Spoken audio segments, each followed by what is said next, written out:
Hey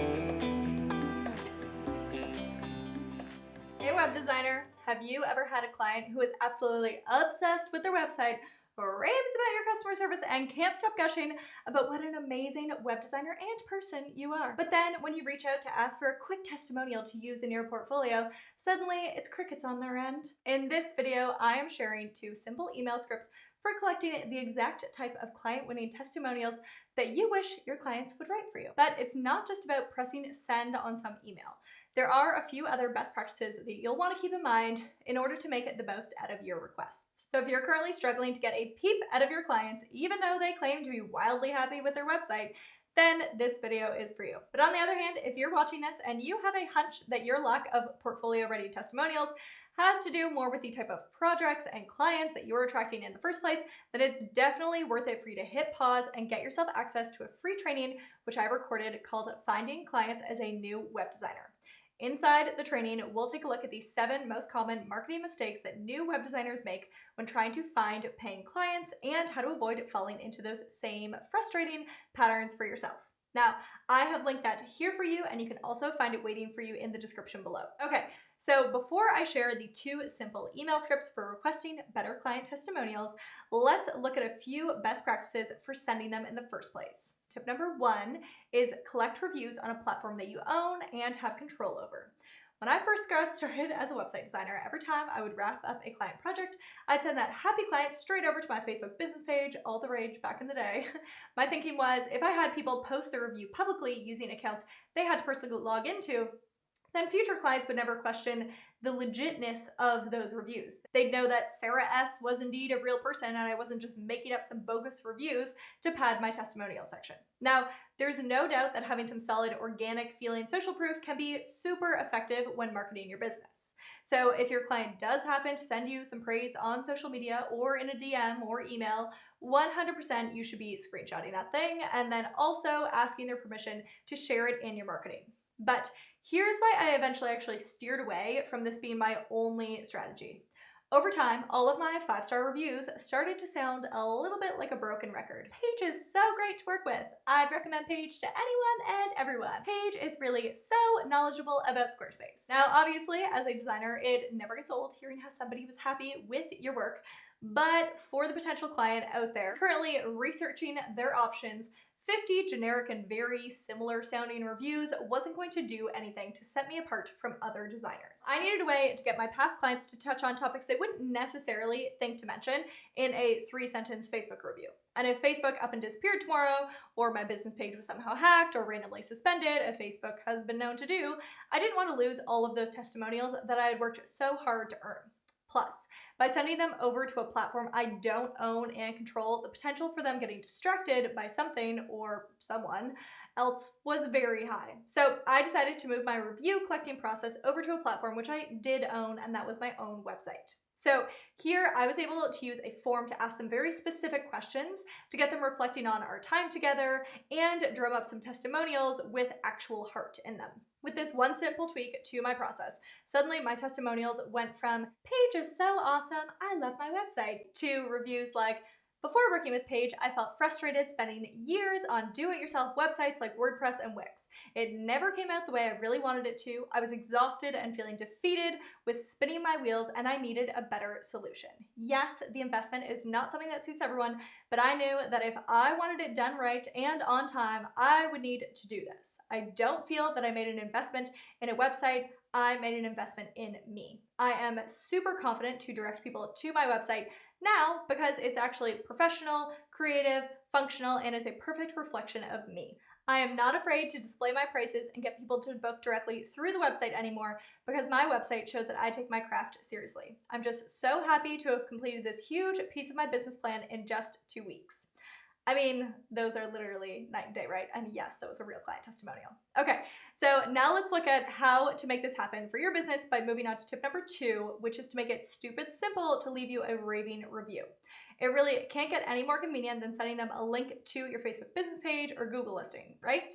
But if they're not tech savvy, or they can't get there, or they can't find the actual leave a review button, or they haven't logged into their account for a while and Facebook is giving them the runaround, then that excitement could quickly turn into them wanting to pull their hair out and abandon their mission altogether. But a link to a form, everyone knows how to fill out a form. You might also be thinking, but Paige, I'm already struggling to get clients to leave a simple 2-sentence review. How do you expect me to get them to fill out an entire form? Well, here's the thing. If you are sending your client somewhere to leave a totally open-ended, zero guidance review, 8 out of 10 people are not going to know what to say. As much as they genuinely loved your service and want to help you out with a review, the pressure of having to come up with something meaningful to write may mean they end up just putting it off or chicken out altogether. Using your form to ask very specific questions and provide helpful examples makes it extremely easy for your clients to know how to respond. It's almost like engaging in a casual conversation with you rather than them having to stand up and give some impromptu speech. So, what do you ask in your feedback form? How they felt before working together, what their issue was, and how it was negatively affecting them and their business. How did this issue make them feel? What hesitations or fears did they have before deciding to work with you? Maybe, how do they expect their new website will reflect their business? And what results are they most excited to see? And if their website has been live for a little while now, also, how has their website benefited their business? Did they experience some increase in income or confidence or compliments, etc.? Bonus points if you can have them respond to some questions using actual values or numbers, so you have some solid stats to toss in with all the hashtag relatable feelings and emotions. Basically, anything that might help future clients to recognize themselves in the stories being told and to picture what it would feel like for them to also experience that same transformation. All right, tip number 3, send your request when the launch hype is still high. Maybe you hold a call right before the launch day to walk them through their new website. No doubt your client is going to be like gushing like mad throughout the whole call. So while the compliments are flowing, why not say something like, oh, I'm so happy to hear that. Would you mind if after we hop off the call, I send you a quick follow-up email with a link to where you can leave a bit of feedback? I'd love to be able to share your kind words with future clients. Very few people, if any, are going to be like, no, you can't send me that email. And they are way more likely to actually follow through if you can mention it face-to-face first. Plus, most people love to talk about themselves, so if you ask the right questions and you time it for when they're still in that over-the-moon, obsessed with their new website project, then they will probably look forward to spilling all of that in your handy-dandy form. Now, setting it now and not next week or not next month means they are the least likely to get distracted by other things. This is the biggest thing they have going on in their life and their business right now. But by next week, that could all change and they're already on to the next thing. Now, tip number 4 is don't forget the follow-up. So best case scenario is that your client leaves you the feedback right away. But if they don't, it's a great idea to pop back in and say something like, hey, so-and-so, I can't tell you how much it made my day when you said blah, blah, blah, or you can insert a specific compliment that they gave you maybe there. And I'd really love to be able to share some of your kind words in my portfolio. Would you still be open to leaving me some feedback like we discussed on our call? And then again, linking your form right there in the email. And even if they did initially give you a review, following up 30 days later means their site has been live now for a whole month and they could have fresh feedback and insights on how the new design is actually performing, which only means more fuel on the client finding fire for you. If they did already leave a review, now is a fabulous time to be requesting a referral and reminding them of any sweet referral incentives that you may offer. So let's look at those 2 email scripts for getting better testimonials. Script number 1, the initial ask. So you might say something like this. Hey Lisa, just wanted to pop in and thank you again for trusting me with your blank. Maybe for you, that's website, site redesign, sales page design, etc. You get the idea. I really enjoyed working with you on it and I'm so excited to see blank. How your new scheduling system works for you, how having a website that matches your brand perfectly will impact your business, how all of those new inquiries are going to begin flooding in, etc. I was so happy to hear you say blank.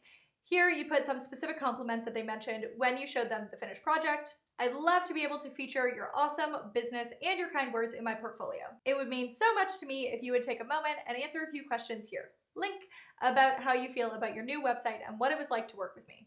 If you do need anything, don't hesitate to reach out. Chat soon, Paige. So that's what you could be sending for the initial request. Then that follow-up 30 days later, you might send something like, hey Lisa, just popping back in to check in on how everything is going with your new blank. And then you just tweak that part for them. So maybe again, it's their new website, custom plugin, site redesign, sales page design, etc. I'd love to know how things have been going since launch day. Have you noticed any change in blank? like how many inquiries you've been receiving, the number of sales, site traffic, etc., or any other exciting analytics or performance metrics you'd care to share. I put together a few check-in questions here if you're down to help me out by sharing your thoughts. Hope to hear back from you soon, Paige. And FYI, to get a copy of those email scripts, you can head to the show notes over at paigebrunton.com/testimonials, or I'll also put it for you in the description below too. Now, if you found this video helpful, be sure to let me know by hitting the like button. And remember, for the best tips and tricks on building a web design business that you genuinely love, be sure to hit the subscribe button and tap the little bell button so you'll be notified so you never miss a video. Wondering what to watch next? Check out these videos too.